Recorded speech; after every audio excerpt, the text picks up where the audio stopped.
अर्कला स्तोत्र माता दुर्गा की उपासना में अत्यंत महत्वपूर्ण स्तुति है, जिसका पाठ करने से भक्तों की सभी बाधाएं दूर होती हैं। यह स्तोत्र श्रद्धा और भक्ति से करने पर सुख, समृद्धि और शक्ति प्रदान करता है। नमस्कार भक्तों, माता रानी की असीम कृपा आप सभी पर बनी रहे। आइए श्रद्धा और भक्ति के साथ अर्गला स्तोत्र का पाठ प्रारंभ करें। मार्कंडेय जी बोले, जयंती मंगला काली भद्रकाली कपालिनी दुर्गा क्षमा शिवा धात्री स्वाहा और स्वधा। इन नामों से प्रसिद्ध जगदम्बिके तुम्हें मेरा नमस्कार हो। देवी चामुंडे तुम्हारी जय हो। संपूर्ण प्राणियों का कष्ट हरने वाली देवी तुम्हारी जय हो। सब में व्याप्त रहने वाली देवी तुम्हारी जय हो। काल रात्रि तुम्हें नमस्कार हो। मधु और केटक को मारने वाली तथा ब्रह्मा जी को वरदान देने वाली देवी तुम्हें नमस्कार है। तुम मुझे रूप दो, जय दो, यश दो और काम क्रोध आदि शत्रुओं का नाश करो। महिषासुर का नाश करने वाली तथा भक्तों को सुख देने वाली देवी तुम्हें नमस्कार है। तुम रूप दो, जय दो, यश दो और काम क्रोध आदि शत्रुओं का नाश करो। रक्त बीज का वध और चंड मुंड का विनाश करने वाली देवी तुम रूप दो, जय दो, यश दो और काम क्रोध आदि शत्रुओं का नाश करो। शुभ और निशुभ तथा ध्रुमलोचन का मर्दन करने वाली देवी तुम रूप दो, जय दो, यश दो और काम क्रोध आदि शत्रुओं का नाश करो। सबके द्वारा वंदित युगल चरणों वाली तथा संपूर्ण सौभाग्य प्रदान करने वाली देवी तुम रूप दो, जय दो, यश दो और काम क्रोध आदि शत्रुओं का नाश करो। तुम्हारे रूप और चरित्र अचिंत्य है। तुम समस्त शत्रुओं का नाश करने वाली हो। तुम मुझे रूप दो, जय दो, यश दो और काम क्रोध आदि शत्रुओं का नाश करो। पापों को दूर करने वाली चंडिके जो भक्ति पूर्वक तुम्हारे चरणों में सर्वदा मस्तक झुकाते हैं, उन्हें तुम रूप दो, जय दो, यश दो और काम क्रोध आदि शत्रुओं का नाश करो। रोगों का नाश करने वाली चंडिके जो भक्ति पूर्वक तुम्हारी स्तुति करते हैं, उन्हें तुम रूप दो, जय दो, यश दो और काम क्रोध आदि शत्रुओं का नाश करो।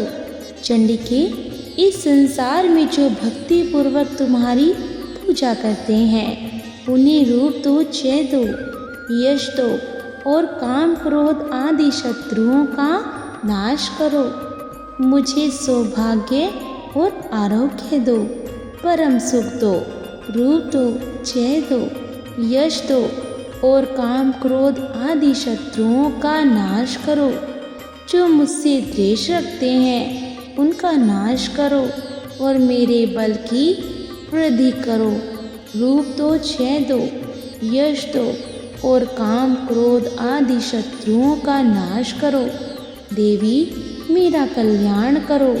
मुझे उत्तम संपत्ति प्रदान करो। रूप दो, जय दो, यश दो और काम क्रोध आदि शत्रुओं का नाश करो। अंबिके, देवता और असुर दोनों ही अपने माथे के मुकुट की मणियों को तुम्हारे चरणों पर घिसते हैं। तुम रूप दो, जय दो, यश दो और काम क्रोध आदि शत्रुओं का नाश करो। तुम अपने भक्तजनों को विद्वान, यशस्वी और लक्ष्मीवान बनाओ तथा रूप दो, जय दो, यश दो और काम क्रोध आदि शत्रुओं का नाश करो। प्रचंड दैत्यों के दर्प का दलन करने वाली चंडी के मुझ शरणागत को रूप दो, जय दो, यश दो और काम क्रोध आदि शत्रुओं का नाश करो। चतुर्मुख ब्रह्मा जी के द्वारा प्रशंसित चार भुजाधारिणी परमेश्वरी रूप दो, जय दो, यश दो और काम क्रोध आदि शत्रुओं का नाश करो। देवी अंबिके भगवान विष्णु निरंतर नित्य निरंतर भक्ति पूर्वक तुम्हारी स्तुति करते रहते हैं। तुम रूप दो, जय दो, यश दो और काम क्रोध आदि शत्रुओं का नाश करो। हिमाचल की कन्या पार्वती के पति महादेव जी के द्वारा प्रशंसित होने वाली परमेश्वरी तुम रूप दो, जय दो, यश दो और काम क्रोध आदि शत्रुओं का नाश करो। शचीपति इंद्र के द्वारा सद्भाव से पूजित होने वाली परमेश्वरी तुम रूप दो, जय दो, यश दो और काम क्रोध आदि शत्रुओं का नाश करो। प्रचंड भुजदंडों वाले दैत्यों का घमंड चूर करने वाली देवी तुम रूप दो, जय दो, यश दो और काम क्रोध आदि शत्रुओं का नाश करो। देवी अंबिके तुम अपने भक्तजनों को सदा सीम आनंद प्रदान करती रहती हो। मुझे रूप दो, यश दो और काम क्रोध आदि शत्रुओं का नाश करो। मन की इच्छा के अनुसार चलने वाली मनोहर पत्नी प्रदान करो। जो मनुष्य इस स्तोत्र का पाठ करके सप्तशती रूपी महास्तोत्र का पाठ करता है वह सप्तशती की जप संख्या से मिलने वाले श्रेष्ठ फल को प्राप्त करता है। साथ ही वह प्रचुर संपत्ति भी प्राप्त कर लेता है। बोलो अम्बे मैया की जय, बोलो दुर्गे मैया की जय। नमस्कार भक्तों, आज मैं आपके लिए दुर्गा सप्तशती पाठ का 5वां अध्याय हिंदी में लेकर आई हूँ। तो चलिए अध्याय को शुरू करते हैं। बोले दुर्गे मैया की जय। पाठ का नाम है देवी की स्तुति, अंबिका के रूप की प्रशंसा। ऋषि बोले, पूर्व काल में निशुम्भ और शुम्भ नामक असुरों ने अपने बल के घमंड में आकर शचीपति इंद्र के हाथ से तीनों लोकों का राज्य और यज्ञ भाग छीन लिए। वे ही दोनों सूर्य, चंद्रमा, कुबेर, यम और वरुण के अधिकार का भी उपयोग करने लगे। वायु और अग्नि का कार्य भी वे ही करने लगे। उन दोनों ने सब देवताओं को अपमानित, राज्य भ्रष्ट, पराजित तथा अधिकारहीन करके स्वर्ग से निकाल दिया। उन दोनों महान असुरों से तिरस्कृत देवताओं ने अपराजिता देवी का स्मरण किया और सोचा, जगदम्बा ने हम लोगों को वर दिया था कि आपत्ति काल में याद करने पर मैं तुम्हारी सब आपत्तियों का तत्काल नाश कर दूंगी। यह विचार कर देवता गिरिराज हिमालय पर गए और वहाँ भगवती विष्णु माया की स्तुति करने लगे। देवता बोले, देवी को नमस्कार है, महादेवी शिवा को सदा नमस्कार है, प्रगति एवं भद्रा को प्रणाम है। हम लोग नियम पूर्वक जगदम्बा को नमस्कार करते हैं। रुद्रा को नमस्कार है, नित्या गौरी एवं धात्री को नमस्कार है, ज्योतिष्नामयी चंद्र रूपिणी एवं सुख स्वरूपा देवी को सतत प्रणाम है। शरणागतों का कल्याण करने वाली प्रदि एवं सिद्धि रूपा देवी को हम बारंबार नमस्कार करते हैं। राक्षसों की लक्ष्मी, राजाओं की लक्ष्मी तथा शिव पत्नी स्वरूपा आप जगदम्बा को हम बारंबार नमस्कार है।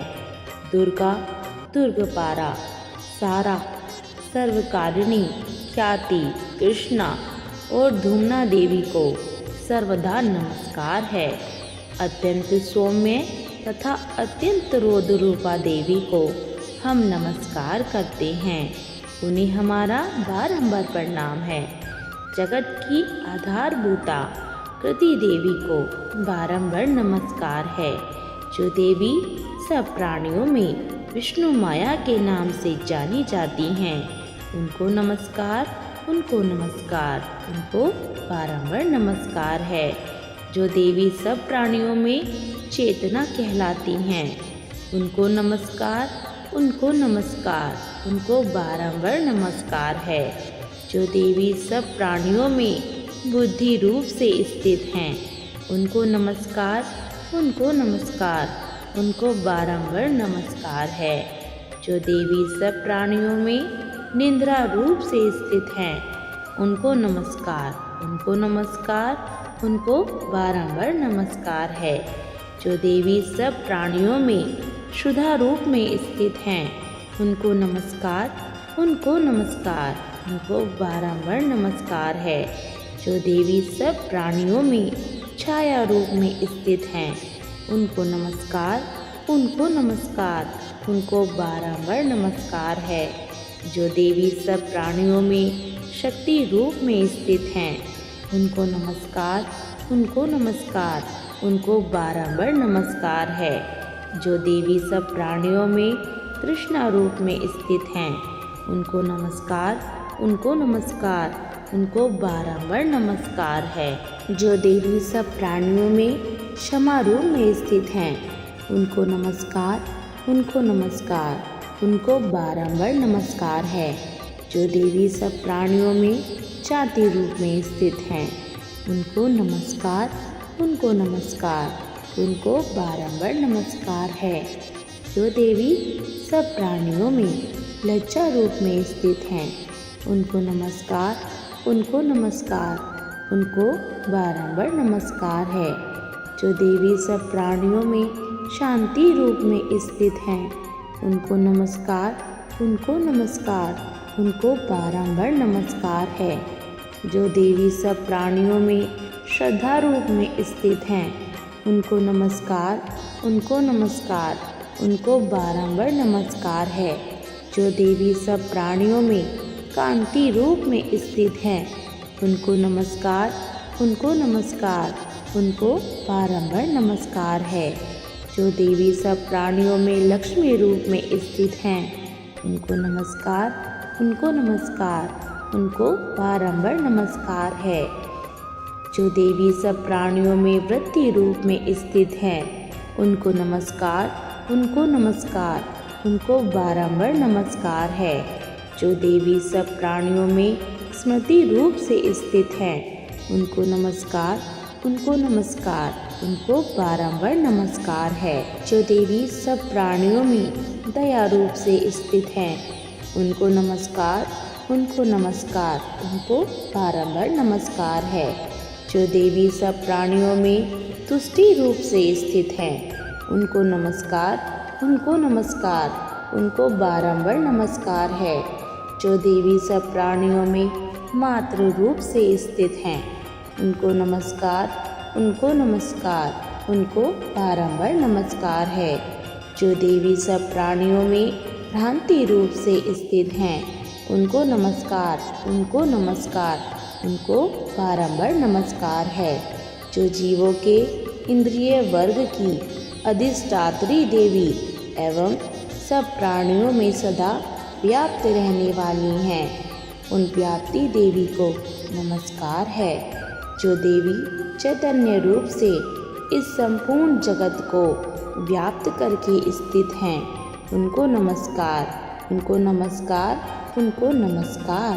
पूर्व काल में अपने अभिष्ट की प्राप्ति होने से देवताओं ने जिनकी स्तुति की तथा देवराज इंद्र ने बहुत दिनों तक जिनका सेवन किया, वह कल्याण की साधना भूत ईश्वरी हमारा कल्याण और मंगल करें तथा सारी आपत्तियों का नाश कर डालूं।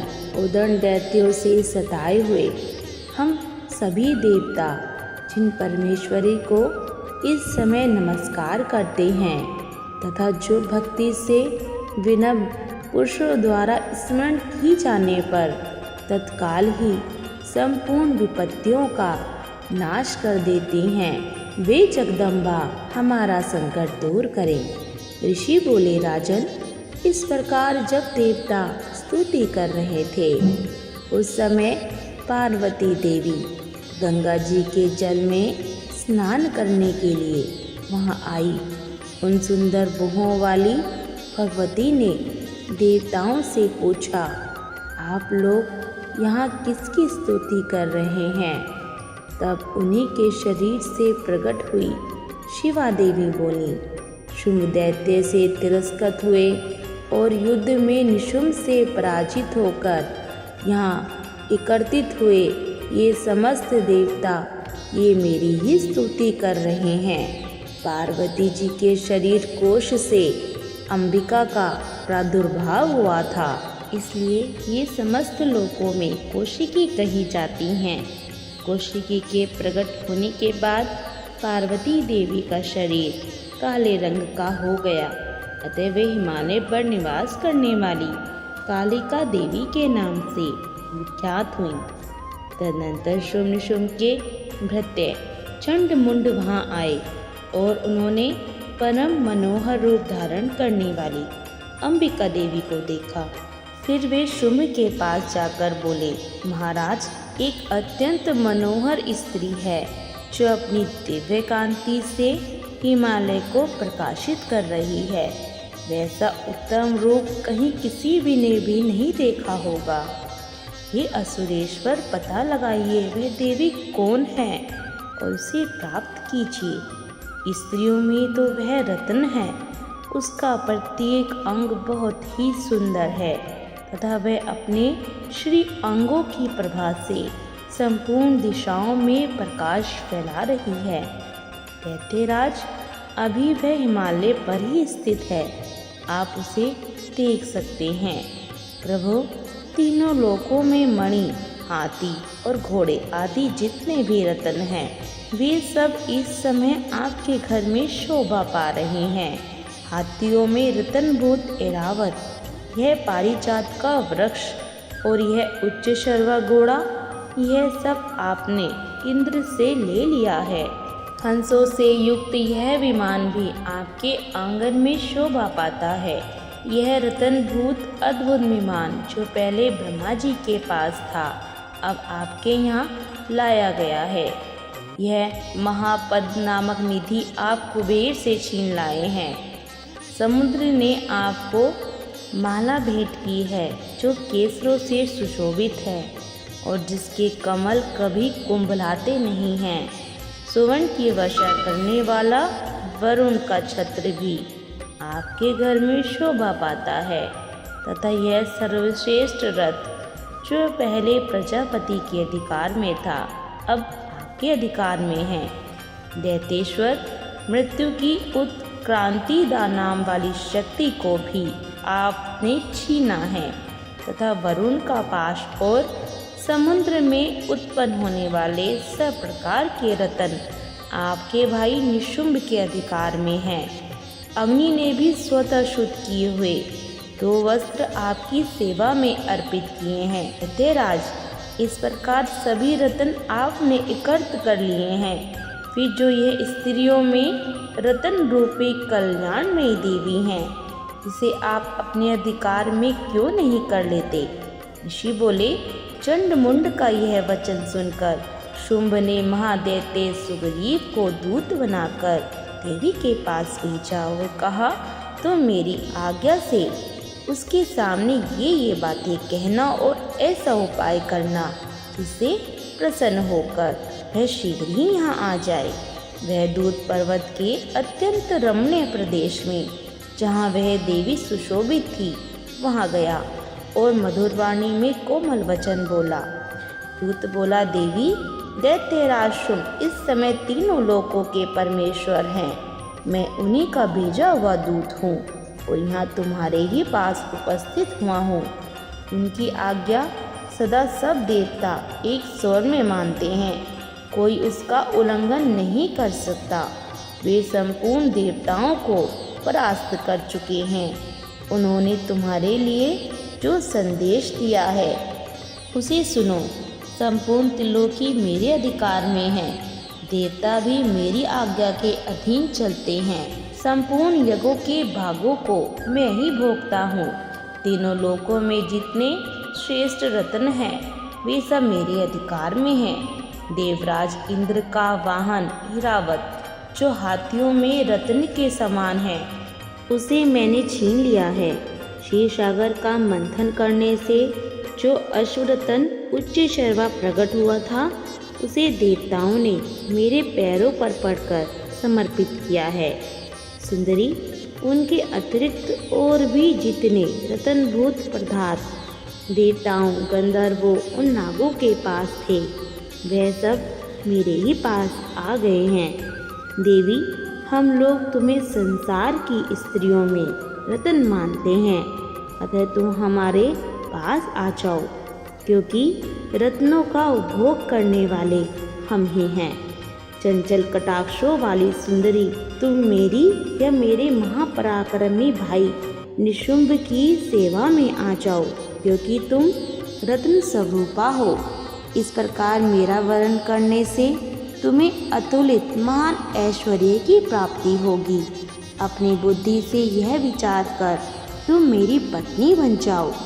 ऋषि बोले, दूत के यह कहने पर कल्याण में भगवती दुर्गा देवी, जो इस जगत को धारण करती हैं, मन ही मन गंभीर भाव से मुस्कुराई और इस प्रकार बोली। देवी ने कहा, दूत, तुमने सत्य कहा है, इसमें तनिक भी छूट नहीं है कि शुंभ तीनों लोकों का स्वामी है और निशुंभ भी उसी के समान महापराक्रमी है। किंतु इस विषय में मैंने जो प्रतिज्ञा कर ली है उसे झूठी कैसे करूं? मैंने अपनी अल्प बुद्धि के कारण पहले से जो प्रतिज्ञा कर रखी है उसे सुनो।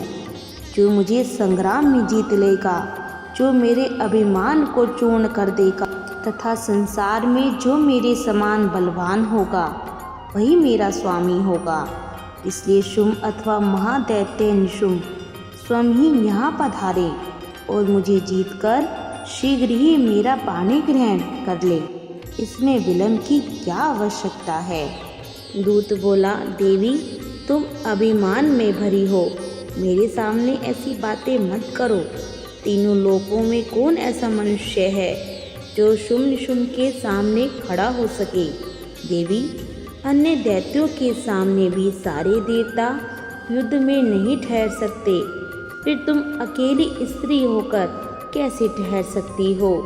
जिन शुंभ आदि दैत्यों के सामने इंद्र आदि देवता भी युद्ध में खड़े नहीं हुए, उनके सामने तुम स्त्री होकर कैसे टिक सकोगी? इसलिए तुम मेरे ही कहने से शुंभ निशुंभ के पास बेहिचक चली चलो। ऐसा करने से तुम्हारे गौरव की रक्षा होगी, अन्यथा जब वे केश पकड़कर घसीटेंगे तब तुम्हें अपना गौरव गंवा कर जाना पड़ेगा। देवी ने कहा, तुम्हारा कहना ठीक है, शुंभ बलवान है और निशुंभ भी बड़े पराक्रमी हैं, परंतु क्या करूं? मैंने पहले बिना सोचे समझे प्रतिज्ञा कर ली है, अतः अब तुम जाओ। मैंने तुमसे जो कुछ कहा है वह सब दैत्यराज से आदरपूर्वक कहना, फिर जो उचित जान पड़े वह कर लें। बोले देवी मैया की जय। 5वां अध्याय पूर्ण हुआ। देवी मैया की जय। ऋषि बोले, देवी का यह कथन सुनकर दैत्य को बड़ा अमर्ष हुआ और उसने दैत्यराज के पास जाकर सब समाचार विस्तार पूर्वक कह सुनाया। दूत के उस विचार को सुनकर दैत्यराज कुपित हो उठा और वह सेनापति धर्मलोचन से बोला, धर्मलोचन, तुम शीघ्र अपनी सेना साथ लेकर जाओ और उस दुष्टा के केश पकड़कर घसीटते हुए उसे बलपूर्वक यहाँ ले आओ। यदि उसकी रक्षा करने के लिए कोई दूसरा खड़ा हो तो वह देवता, यक्ष अथवा गंधर्व ही क्यों ना हो, उसे अवश्य मार डालना। ऋषि बोले, शुंभ के इस प्रकार आज्ञा देने पर वह दुर्मलोचन दैत्य 60,000 असुरों की सेना साथ लेकर वहाँ से तुरंत चल दिया।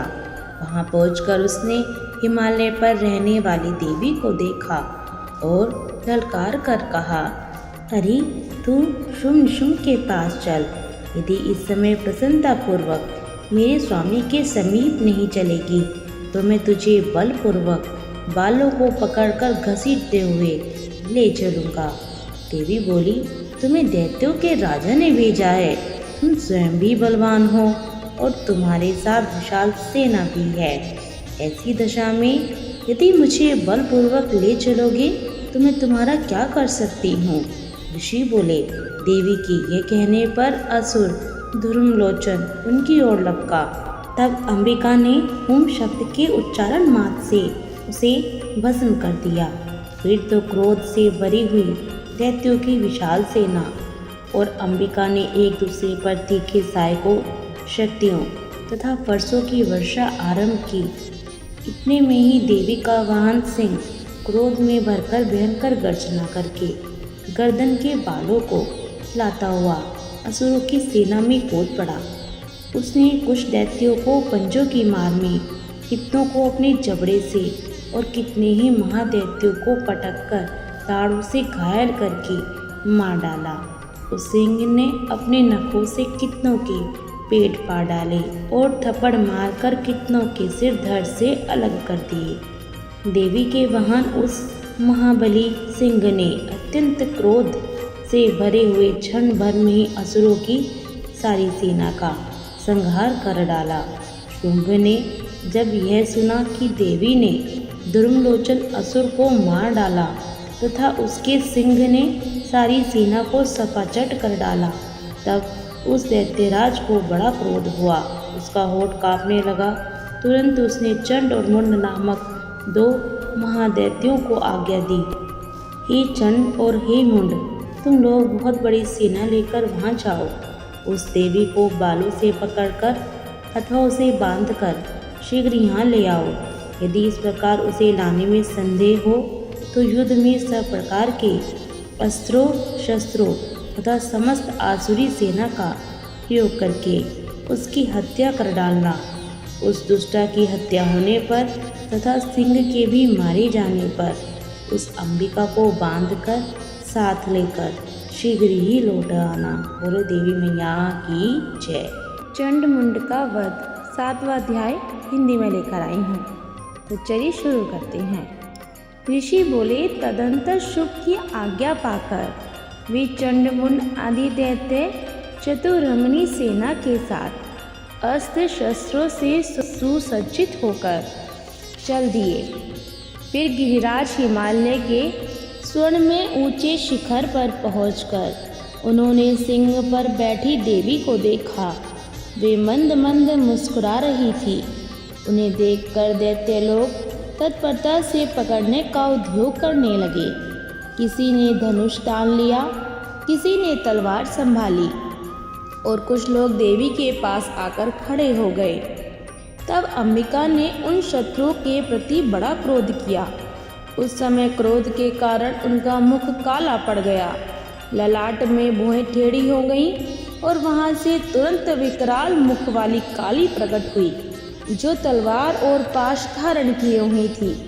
वे विचित्र खड़वांग धारण किए और सीते के चर्म की साड़ी पहने हुए नरमुंडों की माला से विभूषित थी।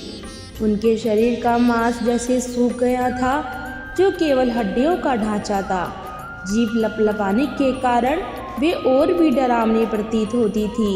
उनकी आंखें भीतर को धसी हुई और रक्ताभ थी। वे अपनी भयंकर गर्जना से संपूर्ण दिशाओं को गुंजा रही थी। बड़े बड़े दैत्यों का वध करती हुई वे कालिका देवी बड़े वेग से दैत्यों की उस सेना पर टूट पड़ी और सबको भक्षण करने लगी। वे पार्श्वरक्षकों, अंकुशधारी महावतों, योद्धाओं और घंटा सहित कितने ही हाथियों को एक ही हाथ से पकड़कर मुंह में डाल लेती थी। इसी प्रकार घोड़े, रथ और सारथी के सहित रथी सैनिकों को मुंह में डालकर वे उन्हें बड़े भयानक रूप से उनका च्यवन कर डालती थी। किसी के बाल पकड़ लेती, किसी का गला दबा देती, किसी को पैरों से कुचल डालती और किसी को धक्के से गिराकर मार डालती थी। वे असुरों के छोड़े हुए बड़े बड़े अस्त्र शस्त्र मुंह में पकड़ लेती और रोष में भरकर उनको दांतों से पीस डालती थी। काली ने बलवान एवं दुरात्मा दैत्यों की वह सारी सेना रोंद डाली, खा डाली और कितनों को मार भगाया। कोई तलवार के घाट उतारे गए, कोई खड़वांग से पीटे गए और कितने ही असुर दांतों के अग्रभाग से कुचले जाकर मृत्यु को प्राप्त हुए।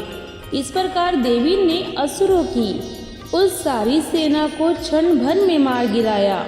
यह देख चंड उन अत्यंत भयानक काली देवी की ओर दौड़ा तथा महादैत्य मुंड ने भी अत्यंत भयंकर बाणों की वर्षा से तथा हजारों बार चलाए हुए चक्रों से उन भयानक नेत्रों वाली देवी को आच्छादित कर डाला। वे अनेक चक्र देवी के मुख में समाते हुए ऐसे जान पड़ते थे मानो सूर्य के बहुतेरे मंडल बादलों के उदर में प्रवेश कर रहे हों। तब भयंकर गर्जना करने वाली काली ने अत्यंत रोष में भरकर विकट अट्टहास किया। उस समय उनके विकराल बदन के भीतर कठिनता से देखे जा सकने वाले दांतों की प्रभा से वे अत्यंत उज्जवल दिखाई देती थी। देवी ने बहुत बड़ी तलवार हाथ में ले हम का उच्चारण करके चंड पर धावा किया और उसको बालों से पकड़कर उसी तलवार से उसका सिर काट डाला। चंड को मारा गया देखकर मुंड भी देवी की ओर दौड़ा। तब देवी ने रोष में भरकर उसे भी तलवार से घायल करके धरती पर सुला दिया। महापराक्रमी चंड और मुंड को मारा गया देख मरने से बची हुई बाकी सेना भय से व्याकुल हो चारों ओर भाग गई। तदनंतर काली ने चंड और मुंड का मस्तक हाथ में ले चंडिका के पास जाकर प्रचंड अट्टहास करते हुए कहा, देवी, मैंने चंड और मुंड नामक 2 महापशुओं को तुम्हें भेंट किया है। अब युद्ध यज्ञ में तुम शुंभ और निशुंभ का स्वयं ही वध करना। ऋषि बोले, वहाँ लाए हुए उन चंड मुंड नामक महादैत्यों को देखकर कल्याणमयी चंडी ने काली से मधुरिम वाणी से कहा, देवी, तुम चंड और मुंड को लेकर मेरे पास आई हो, इसलिए संसार में चामुंडा के नाम से तुम्हारी ख्याति होगी। तो दोस्तों 7वां अध्याय पूरा हुआ। तो चलिए 8वां अध्याय को शुरू करते हैं। 8वें अध्याय का नाम है रक्त बीज वध। बोलिए माता रानी की जय। ऋषि बोले, चंड और मुंड नामक दैत्यों के मारे जाने तथा बहुत सी सेना का संहार हो जाने पर दैत्यों के राजा प्रतापी शुंभ के मन में बड़ा क्रोध हुआ और उसने दैत्यों की संपूर्ण सेना को युद्ध के लिए प्रस्थान करने की आज्ञा दी। वह बोला, आज उदयुध नाम के 86 दैत्य सेनापति अपनी सेनाओं के साथ युद्ध के लिए कूच करें। कंबू नाम वाले दैत्यों के 84 सेनानायक अपने बलाबल के साथ यात्रा करें। 50 कोटि वीर्य कुल के और 100 ध्रोम कुल के असुर सेनापति मेरी आज्ञा से सेना सहित कूच करें। कालक, द्रोहत, मौर्य और काल के असुर भी युद्ध के लिए तैयार होकर मेरी आज्ञा से तुरंत प्रस्थान करें। भयानक शासन करने वाला असुर राज शुंभ इस प्रकार आज्ञा देकर सहस्त्रों बड़ी बड़ी सेनाओं के साथ युद्ध करने के लिए चला। उसकी अत्यंत भयंकर सेना आती देख चंडिका ने अपने धनुष की टंकार से पृथ्वी और आकाश के बीच का भाग गुंजा दिया। राजन, तब देवी के सिंह ने भी बड़े जोर जोर से दहाड़ना आरंभ किया। फिर अंबिका ने अपने घंटे के शब्द से उस ध्वनि को और भी बढ़ा दिया। धनुष की टंकार, सिंह की दहाड़ और घंटे की ध्वनि से संपूर्ण दिशाएं गूंज उठी। उस भयंकर शब्द से काली ने अपने विकराल मुख को और भी बढ़ा लिया तथा इस प्रकार वे विजयिनी हुई। उस तुमुल नाद को सुनकर दैत्यों की सेनाओं ने चारों ओर से आकर चंडिका देवी, सिंह तथा काली देवी को क्रोधपूर्वक घेर लिया। राजन, इसी बीच में असुरों के विनाश तथा देवताओं के अभ्युदय के लिए ब्रह्मा, शिव, कार्तिकेय, विष्णु तथा इंद्र आदि देवों की शक्तियाँ, जो अत्यंत पराक्रम और बल से संपन्न थी, उनके शरीरों से निकलकर उन्हीं के रूप में चंडिका देवी के पास गई। जिस देवता का जैसा रूप, जैसी वेशभूषा और जैसा वाहन है, ठीक वैसे ही साधनों से संपन्न हो, उसकी शक्ति असुरों से युद्ध करने के लिए आई। सबसे पहले हंसयुक्त विमान पर बैठी हुई, अक्षसूत और कमंडलू से सुशोभित ब्रह्मा जी की शक्ति उपस्थित हुई, जिसे ब्रह्माणी कहते हैं। महादेव जी की शक्ति वृषभ पर आरूढ़ हो, हाथों में श्रेष्ठ त्रिशूल धारण किए, महानाग का कंकण पहने, मस्तक में चंद्र रेखा से विभूषित होकर वहां आ पहुंची। कार्तिकेय जी की शक्ति रूपा उन्हीं का रूप धारण किए श्रेष्ठ मयूर पर आरूढ़ होकर हाथ में शक्ति लिए दैत्यों से युद्ध करने के लिए आई। इसी प्रकार भगवान विष्णु की शक्ति गरुड़ पर विराजमान हो, शंख, चक्र, गदा, सारंग तथा खड़ंग हाथ में लिए वहां आई। अनुपम यज्ञ वाराह का रूप धारण करने वाले श्री हरि की जो शक्ति हैं, वह भी वाराह शरीर धारण करके वहाँ उपस्थित हुई। नारसिंही शक्ति भी नरसिंह के समान शरीर धारण करके वहाँ आई। उसकी गर्दन के बालों के झटके से आकाश के तारे बिखरे जा रहे थे। इसी प्रकार इंद्र की शक्ति व्रज हाथ में लिए गजराज ऐरावत पर बैठकर आई। उसके भी सहस्त्र नेत्र थे। इंद्र का जैसा रूप है वैसा ही उसका भी था। तदनंतर उन देवी शक्तियों से घिरे हुए महादेव जी ने चंडिका से कहा, मेरी प्रसन्नता के लिए तुम शीघ्र ही इन असुरों का संहार करो। तब देवी के शरीर से अत्यंत भयानक और परम उग्र चंडिका शक्ति प्रकट हुई, जो सैकड़ों गिदड़ियों की भांति आवाज करने लगी थी। उस अपराजिता देवी ने धूमिल जटा वाले महादेव जी से कहा, भगवान, आप शुंभ निशुंभ के पास दूत बनकर जाइए और उन अत्यंत गर्वीले दानव शुंभ एवं निशुंभ दोनों से कहिए, साथ ही उनके अतिरिक्त भी जो दानव युद्ध के लिए वहां उपस्थित हों, उनको भी यह संदेश दीजिए। दैत्यों, यदि तुम जीवित रहना चाहते हो, पाताल को लौट जाओ। इंद्र को त्रिलोकी का राज्य मिल जाए और देवता यज्ञ भाग का उपभोग करें। यदि बल के अभिमान में आकर तुम युद्ध की अभिलाषा रखते हो, तो आओ, मेरी योगिनियाँ तुम्हारे कच्चे मांस से तृप्त हों।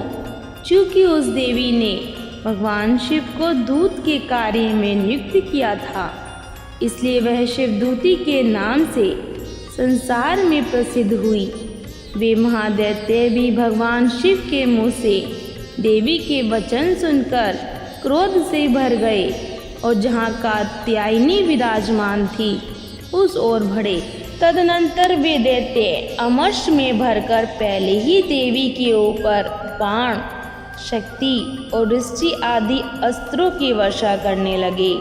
तब देवी ने भी खेल खेल में ही धनुष की टंकार की ओर उससे छोड़े हुए बड़े बड़े बाणों द्वारा दैत्यों के चलाए हुए बाण, शूल, शक्ति और परसों को काट डाला। फिर काली उनके आगे होकर शत्रुओं को शूल के प्रहार से विदन करने लगी और खड़वांग से उनका कचुम्बन निकालती हुई रणभूमि में विचरने लगी। ब्रह्मा जी भी ब्रह्माणी भी जिस ओर दौड़ती उसी ओर अपने कमंडलों का जल छिड़क कर शत्रुओं के ओज और पराक्रम को नष्ट कर देती थी। माहेश्वरी ने त्रिशूल से तथा वैष्णवी ने चक्र से और अत्यंत क्रोध से भरी हुई कुमार कार्तिकेय की शक्ति से दैत्यों का संहार आरंभ किया। इंद्र शक्ति के वज्र प्रहार से विदीर्ण हो सैकड़ों दैत्य दानव रक्त की धारा बहाते हुए पृथ्वी पर सो गए। वाराही शक्ति ने कितनों को अपने थुथुन की मार से नष्ट किया। दाढ़ों के अग्रभाग से कितनों की छाती छेद डाली और कितने ही दैत्य उसके चक्र की चोट से विदीर्ण होकर गिर पड़े। नारसिंही भी दूसरे महादैत्यों को अपने नखों से विदीर्ण करके खाती और सिंहनाद से दिशाओं एवं आकाश को गुंजाती हुई युद्ध क्षेत्र में विचरने लगी। कितने ही असुर शिवदूती के प्रचंड अट्टहास से अत्यंत भयभीत हो पृथ्वी पर गिर पड़े और गिरने पर उन्हें शिवदूती ने उस समय अपना ग्रास बना लिया। इस प्रकार क्रोध में भरे हुए मातृगणों को नाना प्रकार के उपायों से बड़े बड़े असुरों का मर्दन करते देख दैत्य सैनिक भाग खड़े हुए। मातृगणों से पीड़ित दैत्यों को युद्ध से भागते देख रक्तबीज नामक महादैत्य क्रोध से भरकर युद्ध करने के लिए आया। उसके शरीर से जब रक्त की बूंद पृथ्वी पर गिरती तब उसी के समान शक्तिशाली एक दूसरा महादैत्य पृथ्वी पर उत्पन्न हो जाता। महासुर रक्तबीज हाथ में गदा लेकर इंद्र शक्ति के साथ युद्ध करने लगा। तब ऐन्द्री ने अपने वज्र से रक्तबीज को मारा। वज्र से घायल होने पर उसके शरीर से बहुत सा रक्त टपकने लगा। उसके शरीर से रक्त की जितनी बूंदें गिरी उतने ही राक्षस उत्पन्न हो गए। वे सब रक्तबीज के समान ही वीर्यवान, बलवान तथा पराक्रमी थे। रक्त से उत्पन्न होने वाले वे राक्षस भी अत्यंत भयंकर अस्त्रों शस्त्रों का प्रहार करते हुए वहाँ मातृगणों के साथ घोर युद्ध करने लगे। पुनः व्रज के प्रहार से जब रक्तबीज का मस्तक घायल हुआ तब रक्त बहने लगा और उससे हजारों राक्षस उत्पन्न हो गए।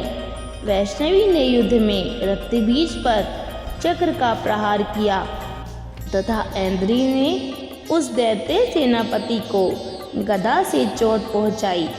वैष्णवी के चक्र से घायल होने पर उसके शरीर से जो रक्त बहा और उससे जो उसी के बराबर आकार वाले सहस्त्रों महादैत्य प्रकट हुए, उनके द्वारा संपूर्ण जगत भर गया। कुमारी ने शक्ति से, वाराही ने खड़ंग से और माहेश्वरी ने त्रिशूल से महादैत्य रक्तबीज को घायल किया। क्रोध से भरे हुए उस महादैत्य रक्तबीज ने भी गदा से सभी मात्र शक्तियों पर अलग अलग प्रहार किए। शक्ति और शूल आदि से अनेक बार घायल होने पर जो उसके शरीर से रक्त की धारा पृथ्वी पर गिरी, उससे भी निश्चय ही सैकड़ों असुर उत्पन्न हुए। इस प्रकार उस महादैत्य के रक्त से प्रकट हुए असुरों द्वारा सारा संसार व्याप्त हो गया। इससे उन देवताओं को बड़ा भय हुआ। देवताओं को खिन देख चंडिका ने काली से शीघ्रतापूर्वक कहा, चामुंडे, तुम अपना मुंह और भी अधिक फैलाओ तथा मेरे शस्त्राघात से गिरने वाले रक्त बिंदुओं और उनसे उत्पन्न होने वाले महादैत्यों को तुम अपने सुतावले मुख से खा जाओ। इस प्रकार रक्त से उत्पन्न होने वाले महादैत्यों का भक्षण करती हुई तुम रण में विचरती रहो। ऐसा करने से उस दैत्य का सारा रक्त क्षीण हो जाने पर वह स्वयं ही नष्ट हो जाएगा। उन भयंकर दैत्यों को जब तुम खा जाओगी तब दूसरे नए दैत्य उत्पन्न नहीं हो सकेंगे। काली से यह कहकर चंडिका देवी ने शूल से रक्त बीज को मारा।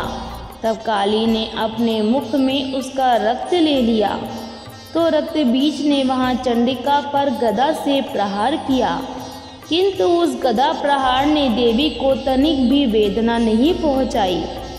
तत्पश्चात रक्त बीज के घायल शरीर से बहुत सा रक्त गिरा, किंतु ज्यों ही वह गिरा त्यों ही चामुंडा ने उसे अपने मुख में ले लिया। रक्त गिरने से काली के मुख में जो महादैत्य उत्पन्न हुए उन्हें भी वह चट कर गई और उसने रक्त बीज का रक्त भी पी लिया। तत्पश्चात देवी ने रक्त बीज को, जिसका रक्त चामुंडा ने पी लिया था, वज्र बाण खड़ंग आदि से मार डाला। राजन, इस प्रकार शस्त्रों के समुदाय से आहत एवं रक्तहीन हुआ महादैत्य रक्त बीज पृथ्वी पर गिर पड़ा। इससे देवताओं को अनुपम हर्ष की प्राप्ति हुई और मातृगण उन असुरों के रक्तपान से मदमत होकर नृत्य करने लगे। बोलो देवी मैया की जय। अष्टम अध्याय संपूर्ण हुआ। नमस्कार दोस्तों, आज मैं आपके लिए 9वां अध्याय दुर्गा सप्तशती का हिंदी में लेकर आई हूँ। पाठ का नाम है निशुम्भ वध। तो चलिए पाठ को शुरू करते हैं। राजा ने कहा, भगवान, आपने रक्तबीज के वध से संबंध रखने वाला देवी चरित्र का यह अद्भुत महत्व मुझे बताया है। अब रक्तबीज के मारे जाने पर अत्यंत क्रोध में भरे हुए शुंभ और निशुम्भ ने जो प्रतिज्ञा की उसे मैं सुनना चाहता हूँ। ऋषि बोले, राजन, युद्ध में रक्तबीज तथा अन्य दैत्यों के मारे जाने पर शुंभ और निशुम्भ के क्रोध की सीमा न रही। अपनी विशाल सेना इस प्रकार मारी जाती देख निशुम्भ अमर्ष में भरकर देवी की ओर दौड़ा। उसके साथ असुरों की प्रधान सेना थी। उसके आगे पीछे तथा पार्श्व भाग में बड़े बड़े असुर थे जो क्रोध से ओष्ठ चबाते हुए देवी को मार डालने के लिए आगे आए। महापराक्रमी शुंभ भी अपनी सेना के साथ मातृगणों से युद्ध करके क्रोध में भरा चंडिका को मारने के लिए आ पहुंचा। तब देवी के साथ शुंभ और निशुम्भ का घोर संग्राम छिड़ गया। वे दोनों दैत्य मेघों की वर्षा की भांति बाणों की भयंकर वर्षा कर रहे थे। उन दोनों के चलाए हुए बाणों को चंडिका ने अपने बाणों के समूह से तुरंत काट डाला और शस्त्र समूहों की वर्षा करके उन दोनों दैत्यपतियों के अंगों में भी चोट पहुंचाई। निशुम्भ ने तीखी तलवार और चमकती हुई ढाल लेकर देवी के श्रेष्ठ वाहन सिंह पर मस्तक पर आघात किया। अपने वाहन को चोट पहुंचने पर देवी ने शूरभ नामक बाण से निशुम्भ की श्रेष्ठ तलवार तुरंत ही काट डाली और उसकी ढाल को भी, जिसमें 8 चांद जड़े थे, उसे खंड खंड कर दिया। ढाल और तलवार के कट जाने पर उस असुर ने शक्ति चलाई, किंतु सामने आने पर देवी ने चक्र से उसके भी 2 टुकड़े कर दिए। अब तो निशुम्भ क्रोध से तिलमिला उठा और उस दानव ने देवी को मारने के लिए शूल उठाया, किंतु देवी ने समीप आने पर उसे भी मुक्के से मारकर चूर्ण कर दिया। तब उसने गदा घुमाकर चंडी के ऊपर चलाई, परंतु वह भी देवी के त्रिशूल से कटकर भस्म हो गई। तदनंतर दैत्यराज निशुम्भ को फरसा हाथ में लेकर आते देख देवी ने बाण समूह से घायल कर उसे धरती पर सुला दिया। अपने महापराक्रमी भाई शुंभ के धराशायी हो जाने पर शुंभ को बड़ा क्रोध हुआ और अंबिका का वध करने के लिए वह आगे बढ़ा। रथ पर बैठे बैठे ही उत्तम आयुधों से सुशोभित अपनी बड़ी बड़ी 8 अनुपम भुजाओं से सारे आकाश को आच्छादित कर वह अतीव शोभा पाने लगा। उसे आते देख देवी ने शंख बजाया और धनुष की प्रत्यंचा से भी अति दुस्सह शब्द किया। साथ ही अपने घंटे के शब्द से, जो समस्त दैत्य सैनिकों का तेज नष्ट करने वाला था, संपूर्ण दिशाओं को भर दिया। तदनंतर सिंह ने भी अपनी दहाड़ से, जिसे सुनकर बड़े बड़े गजराजों का महान मद चूर हो जाता है, आकाश, पृथ्वी और दशों दिशाओं को गुंजा दिया। फिर काली ने आकाश में उछलकर अपने दोनों हाथों से पृथ्वी पर आघात किया। उससे ऐसा भयंकर शब्द हुआ जिससे पहले के सभी शब्द शांत हो गए। तत्पश्चात शिवदूती ने दैत्यों के लिए अमंगलजनक अट्टहास किया। इन शब्दों को सुनकर समस्त असुर थर्रा उठे, किंतु शुंभ को बड़ा क्रोध हुआ। उस समय देवी ने उस शुंभ को लक्ष्य करके कहा, अरे दुरात्मा, खड़ा रह, खड़ा रह।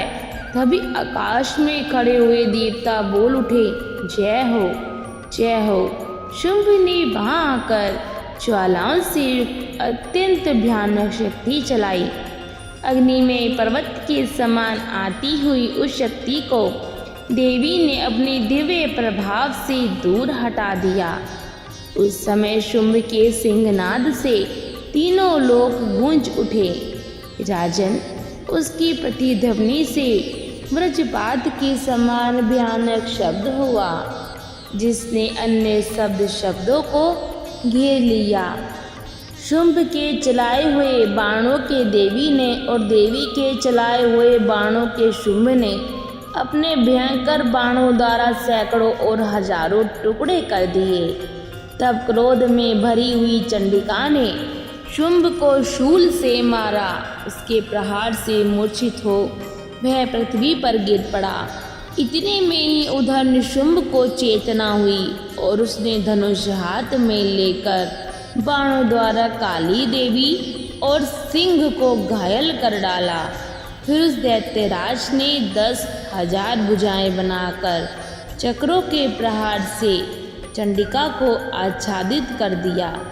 तब दुर्गम पीड़ा का नाश करने वाली भगवती दुर्गा ने क्रोध से अपने बाणों द्वारा उन चक्रों तथा बाणों को काट गिराया। ये देख निशुंभ दैत्य सेना के साथ चंडिका का वध करने के लिए हाथ में गदा लेकर बड़े वेग से दौड़ा। उसके आते ही चंडी ने तीखी धार वाली तलवार से उसकी गदा को शीघ्र ही काट डाला। तब उसने शूल हाथ में ले लिया। देवताओं को पीड़ा देने वाले निशुंभ को शूल हाथ में लिए आते देख चंडिका ने वेग से चलाए हुए अपने शूल से उसकी छाती छेद डाली। शूल से विदीर्ण हो जाने पर उसकी छाती से एक दूसरा महाबली एवं महापराक्रमी राक्षस खड़ी रह कहता हुआ निकला। उस निकलते हुए दैत्य की बात सुनकर देवी ठठाकर हंस पड़ी और खड़ंग से उन्होंने उसका मस्तक काट डाला। फिर तो वह पृथ्वी पर गिर पड़ा। तदनंतर सिंह अपनी दाढ़ों से असुरों की गर्दन कुचलकर खाने लगा। यह बड़ा भयंकर दृश्य था। उधर काली तथा शिवदूती ने भी अन्याय ने दैत्यों का भक्षण आरंभ किया। कुमारी की शक्ति से विदीर्ण होकर कितने ही महादैत्य नष्ट हो गए। ब्राह्मणी के मंत्र पुत्र जल से निस्तेज होकर कितने ही भाग खड़े हुए। कितने ही दैत्य माहेश्वरी के त्रिशूल से छिन्न भिन्न होकर धराशायी हो गए। वैष्णवी ने भी अपने चक्र से दानवों को विदीर्ण कर दिया। ऐन्द्री के हाथ से छूटे हुए वज्र से भी कितने ही प्राणों से हाथ धो बैठे। कुछ असुर नष्ट हो गए, कुछ उस महायुद्ध से भाग गए तथा कितने ही काली शिवदूती तथा सिंह के ग्रास बन गए। बोलिएगा देवी मैया की जय। पाठ का नाम है शुंभवध। बोलेगा देवी माता की जय। ऋषि बोले, राजन, अपने प्राणों के समान प्यारे भाई निशुंभ को मारा गया देख तथा सारी सेना का संहार हुआ जान शुंभ ने कुपित होकर कहा, दुष्ट दुर्गे, तू बल के अभिमान में आकर झूठ मूठ का गर्व न कर। तू बड़ी माननीय बनी हुई है, किंतु दूसरी स्त्रियों के बल का सहारा लेकर लड़ती है। देवी बोली, अरे दुष्ट, मैं अकेली ही हूँ। इस संसार में मेरे अतिरिक्त दूसरा कौन है? देख, ये मेरी ही विभूतियाँ हैं, अतः मुझ में ही प्रवेश कर रही हैं। तब ब्रह्माणी आदि समस्त देवियाँ अंबिका देवी के शरीर में लीन हो गईं।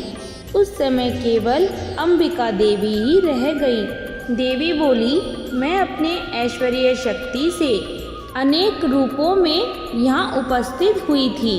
उन सब रूपों को मैंने समेट लिया।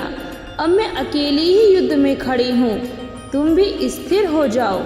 ऋषि बोले, तब देवी और शुंभ दोनों में सब देवताओं तथा दानवों के देखते देखते ही भयंकर युद्ध छिड़ गया।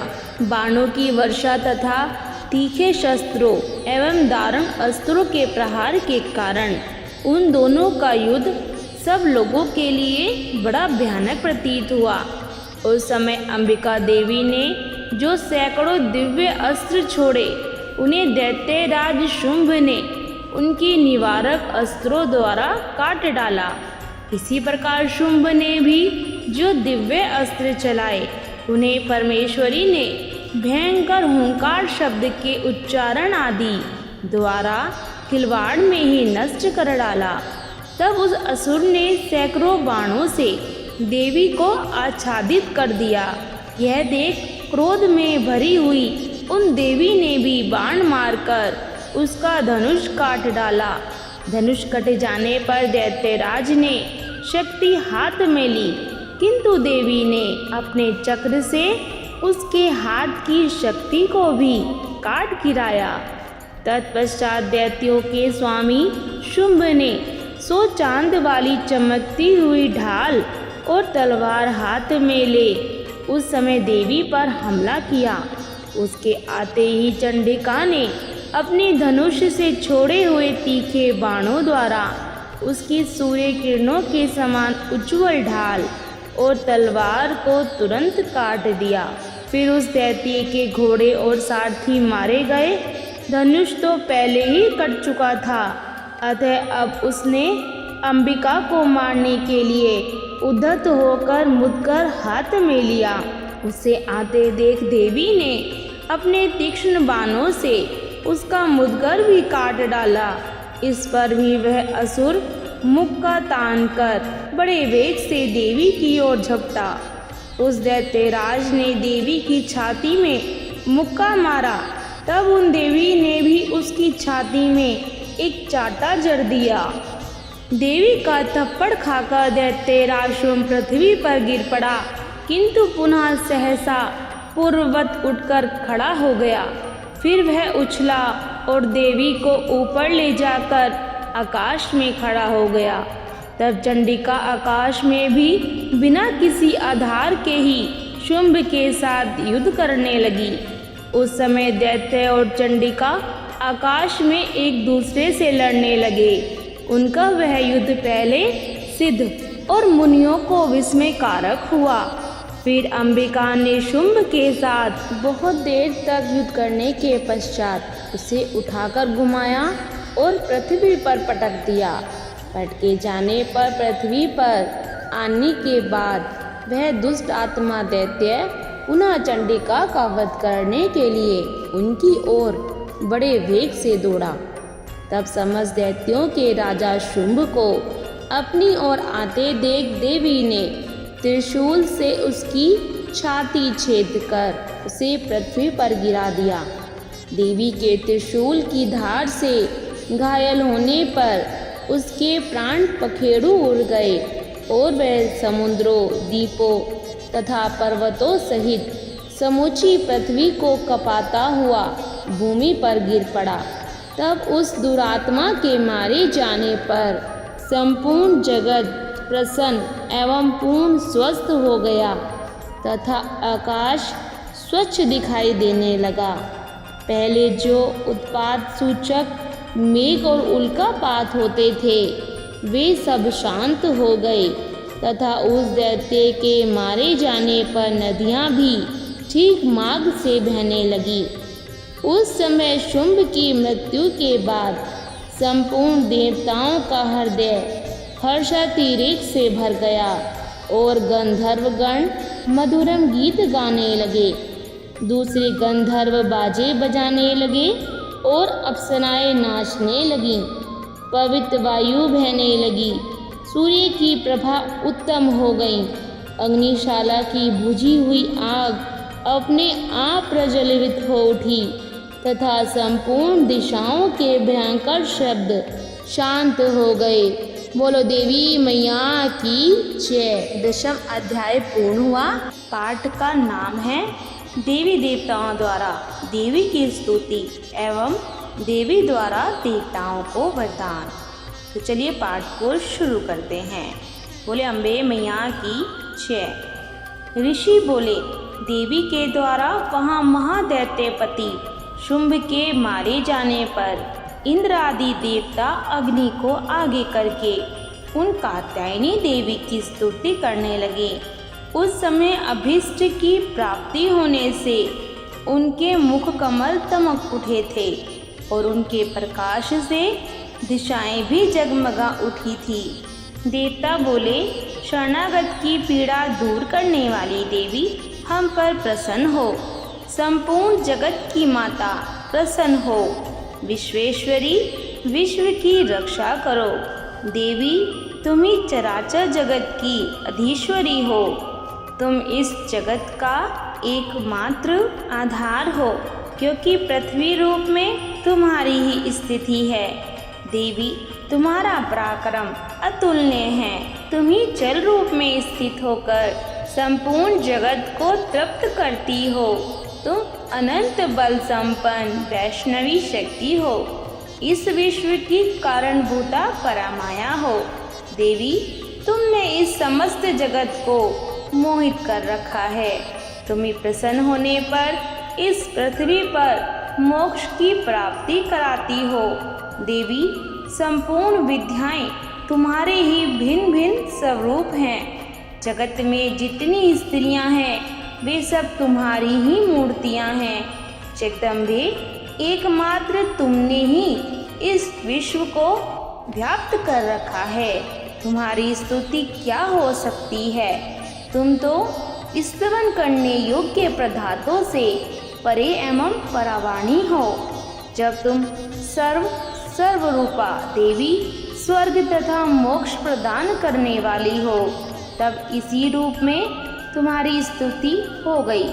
तुम्हारी स्तुति के लिए इससे अच्छी स्तुतियाँ और क्या हो सकती हैं। बुद्धि रूप से सब लोगों के हृदय में विराजमान रहने वाली तथा स्वर्ग एवं मोक्ष प्रदान करने वाली नारायणी देवी तुम्हें नमस्कार है।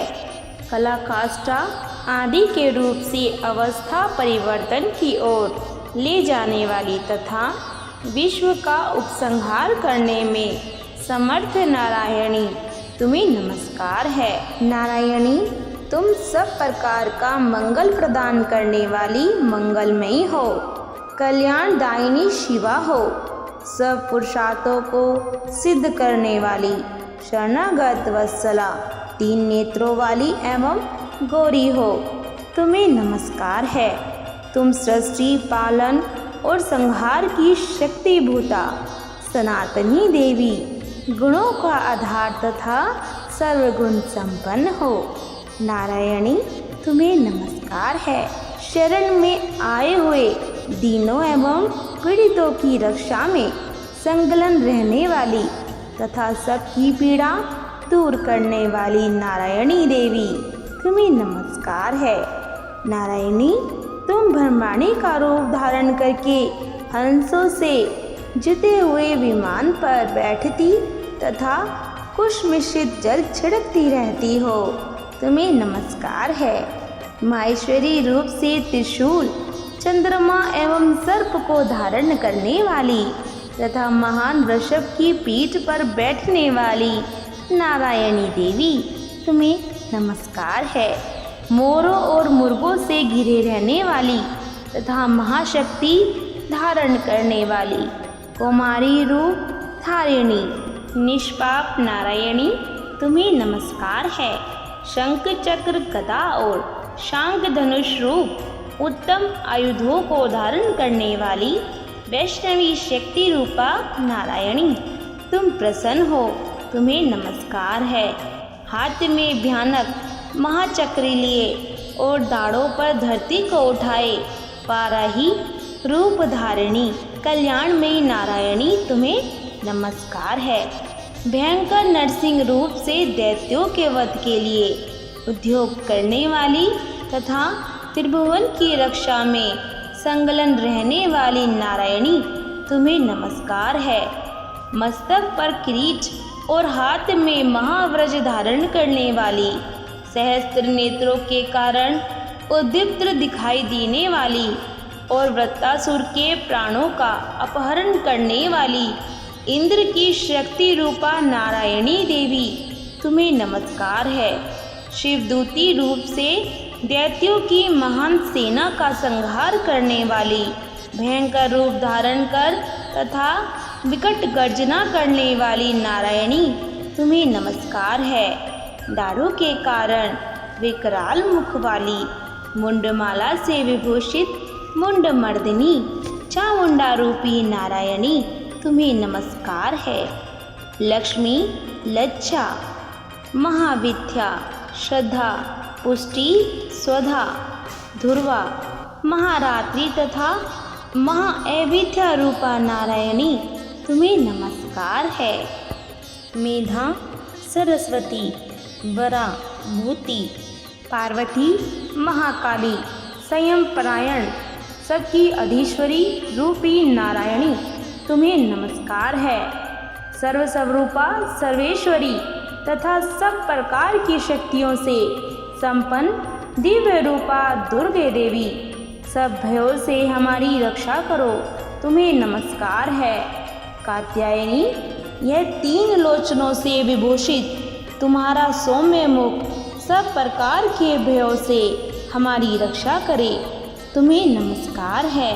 भद्रकाली, ज्वालाओं के कारण विकराल प्रतीत होने वाला अत्यंत भयंकर और असमस्त असुरों का संहार करने वाला तुम्हारा त्रिशूल भय से हमें बचाएं, तुम्हें नमस्कार है।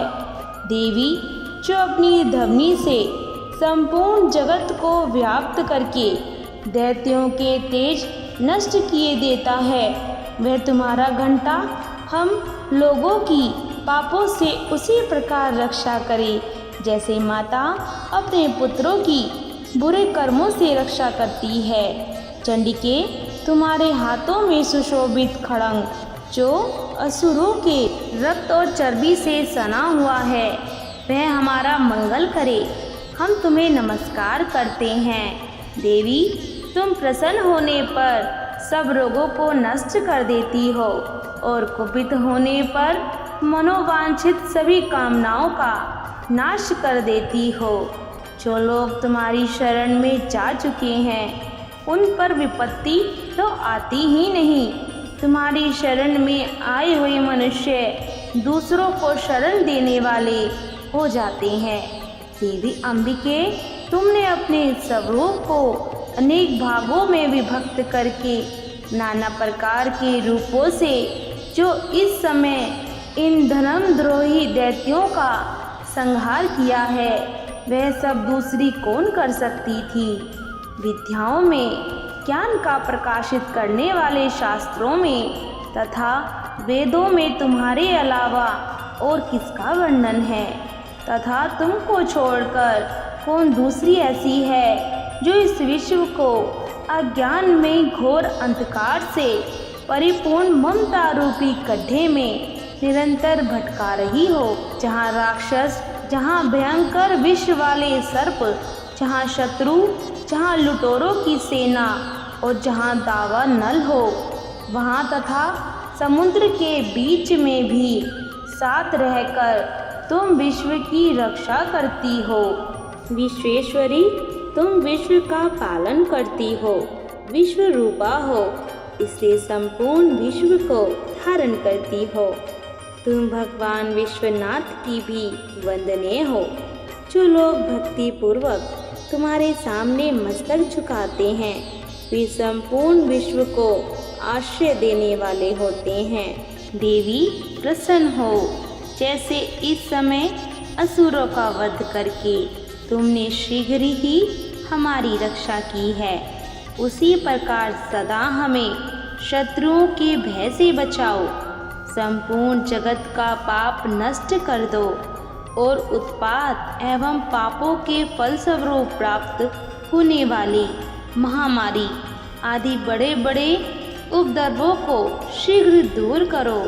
विश्व की पीड़ा दूर करने वाली देवी, हम तुम्हारे चरणों पर पड़े हुए हैं, हम पर प्रसन्न हो। त्रिलोक निवासियों की पूजनीय परमेश्वरी, सब लोगों को वरदान दो। देवी बोली, देवताओं, मैं वर देने को तैयार हूँ। तुम्हारे मन में जिसकी इच्छा हो वह वर मांग लो। संसार के लिए उस उपासक को मैं अवश्य वर दूंगी। देवता बोले, सर्वेश्वरी, तुम इसी प्रकार तीनों लोकों की समस्त बाधाओं को शांत करो और हमारे शत्रुओं का नाश करती रहो। देवी बोली, देवताओं, वैवस्वत मनवंतर के 28वें युग में शुंभ और निशुंभ नाम के 2 अन्य महादैत्य उत्पन्न होंगे। तब मैं नंद गोप के घर में उनकी पत्नी यशोदा के गर्भ से अवतरण हो विंध्याचल में जाकर रहूंगी और उक्त दोनों असुरों का नाश करूंगी। फिर अत्यंत भयंकर रूप से पृथ्वी पर अवतार लेकर मैं व्यवचित नाम वाले दानवों का वध करूंगी। उन भयंकर महादैत्यों को भक्षण करते समय मेरे दांत अनार के फूल की भांति लाल हो जाएंगे। तब स्वर्ग में देवता और मृत्युलोक में मनुष्य सदा मेरी स्तुति करते हुए मुझे रक्त दंतिका कहेंगे। फिर जब पृथ्वी पर 100 वर्षों के लिए वर्षा रुक जाएगी और पानी का अभाव हो जाएगा, उस समय मुनियों के स्तवन करने पर मैं पृथ्वी पर योनिजा रूप में प्रकट होंगी और 100 नेत्रों से मुनियों को देखूंगी। अतः मनुष्य शताक्षी इस नाम से मेरा गायन करेंगे। देवताओं, उस समय मैं अपने शरीर से उत्पन्न हुए शाकों द्वारा समस्त संसार का भरण पोषण करूंगी। जब तक वर्षा नहीं होगी तब तक वे शाक ही सबके प्राणों की रक्षा करेंगे। ऐसा करने के कारण पृथ्वी पर शाकंभरी के नाम से मेरी ख्याति होगी।